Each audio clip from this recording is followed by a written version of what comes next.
Assalam alaikum, frères et sœurs. Bonne fête de Kwanzaa en cette nouvelle année 2026. Nous commençons cette année avec deux messages diamétralement opposés. D'un côté, l'appel de Dieu, et de l'autre, les tambours de la guerre.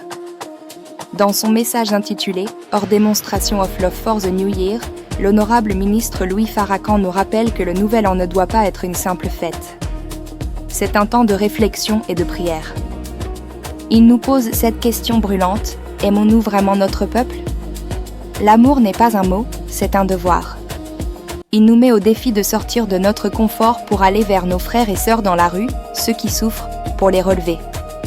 C'est cela, la vraie démonstration d'amour qui peut nous sauver. Mais pendant que nous sommes appelés à l'amour, l'Amérique, elle, choisit la violence.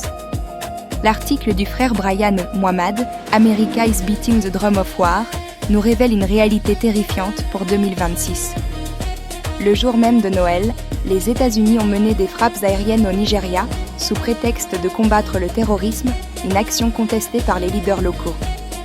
L'Amérique se prépare aussi à intervenir au Venezuela et à approuver un budget militaire colossal de près d'1 billion de dollars pour 2026. Le plus choquant ? Pour financer cette machine de guerre et ses nouvelles armes comme l'USS Défiant, il coupe dans les programmes sociaux, l'éducation et l'aide aux sans-abri.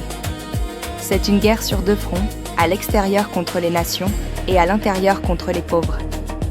En 2026, le choix est clair. Suivrons-nous la voie de la guerre et de la destruction de l'Amérique ou la voie de l'amour et de la solidarité enseignée par le ministre Farrakhan ?